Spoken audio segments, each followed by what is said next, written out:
خۆشحاڵم ئەمڕۆ کە لە کەرکووک جارێکی تر بە دیداری ئێوەی بەڕێزەکەینەوە. ڕاستی ئەم کۆڕ و کۆبنەوانە لە کەرکووکە گرنگێکی خۆی هەیە، چی لە ڕووی کۆمەڵگەی کوردیەوە، چی لە ڕوانگەی ژنەوە گرنگی تایبەتی خۆی هەیە، بە تایبەتی لە شارێک وەکو شاری کەرکووکدا. بۆیە 8 مارس هەرچەنە ڕۆژەکەی پێشەوەی، بەڵام 8 مارس لە هەموو ژنانی کورد بە تایبەتی پیرۆز بێ لەگەڵ هەموو ژنانی جیهانە، چونکە ڕۆژێکە کە توانرا مافەکانی ژنان بەدەست بێت لێرە. بەس تەنها ڕۆژێک نەبێ بۆ ڕۆژی ژنان، چونکە ژن هەموو ڕۆژێک لە ژیاندایە، هەموو ڕۆژێک لە تێکۆشانایە، چی لە ڕووی کۆمەڵایەتی بێت، چی لە ڕووی سیاسی بێت، چی لە ڕووی ئابووری بێت، لە هەرچی ڕێکەوە بێت، ژنیش وەکو هەر بوونەوەرێکی تر بەردەوام لە تێکۆشانە. بۆیە سەرەتای کۆڕەکەمان دەست پێکەین بە وشەیەک کە ئەویش ئەڵێن ژن و پیا و دوانریزمی سروشتە. هەڵبەتە هەمومان نەزانین مێژووی گەلی کورد هیچ کاتێک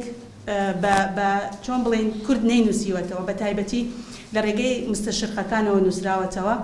بۆیە سەیرەکەی ئەوانش بە گوێرەی بەرژەوەندی وڵاتەکانیان، بە گوێرەی بەرژەوەندی و خواستی خۆیان توانی ئەو مێژوانیان نووسیوەتەوە. بۆیە لێرەدا بۆیە ئەمەم باس کرد لەبەر ئەوەی ژنیش تا ئێستاکە نەیتوانیوە هیچ کاتێک مێژووی خۆی بنووسێتەوە. ئەمە هەڵبەتە کەم و کوڕێکی زۆر گەورەیە، هەم ئێمە وەکو گەلی کورد کە نەمانتوانیوە مێژووی خۆمان بنووسینەوە، هەم وەکو ژنیش وەکو نەتەوەیەک لە ناو سروشدا نەمانتوانیوە تا ئێستاکە مێژووی خۆمان بنووسینەوە، نەمانتوانیوە ئەو تێکۆشانەی کە کراوە، ئەو تێکۆشانەی کە یاخود ئەو خەبات و ئەو ماندووبوونەی کە ژن کێشاوێتی لە کۆمەڵگەدا نەمانتوانیوە بینووسینەوە، بە تایبەتی لە کۆمەڵگەی کوردیدا.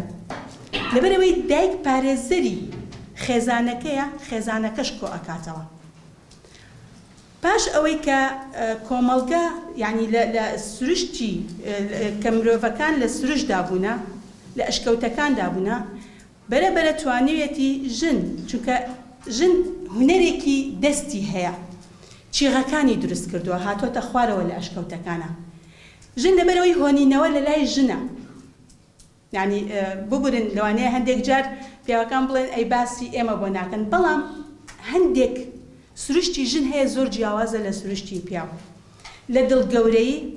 لەو ڕەحمەی کە هەیەی، لەو خۆشەویستی کە هەیەی، بەرەبەرە کە ژیان پێش ئەکەوێت و کە شارستانیت دروستە بێ، ئەم خوداوەندیە لە دایکەکان وەرەگیرێتەوە. تەوان مێژوەکەی ئەگەڕێتەوە بۆ پێش 10,000 ساڵ پێش ئێستاکە. ئەمە واکە کە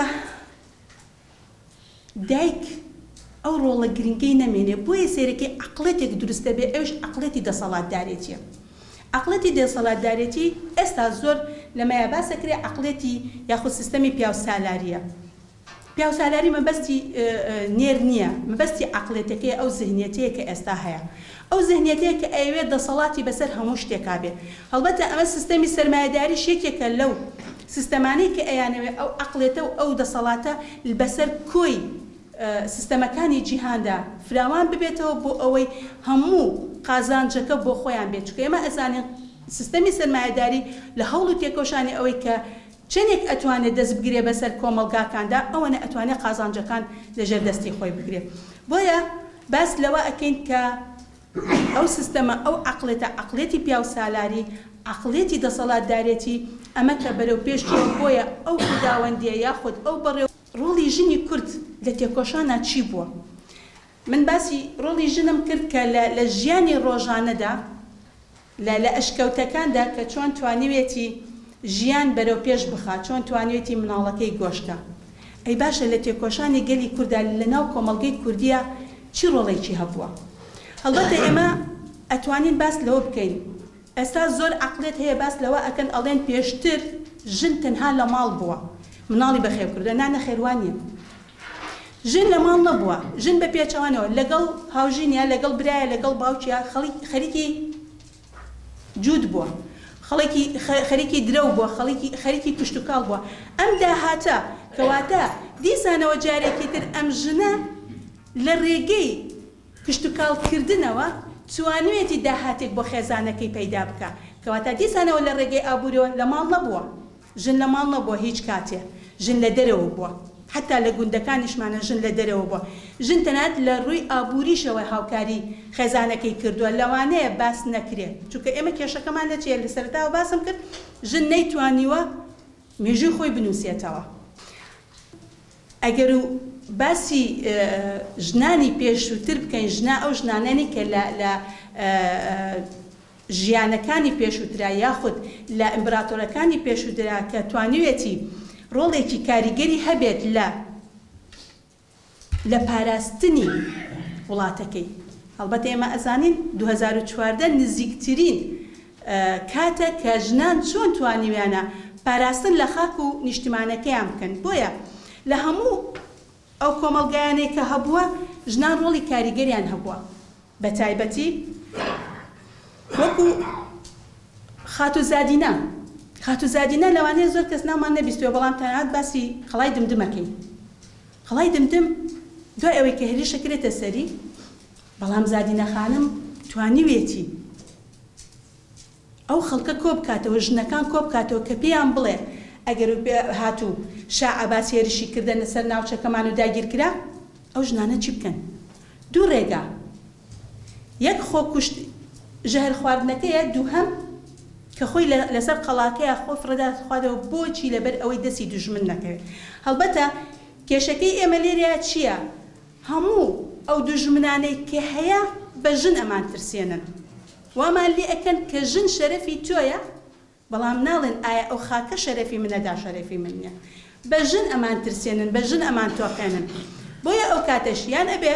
پاراستنی خەڵای دمدم بکەین هەتاکو ئەو کاتەی شەهید دەبین یان ئەوەتانێک کۆتاشت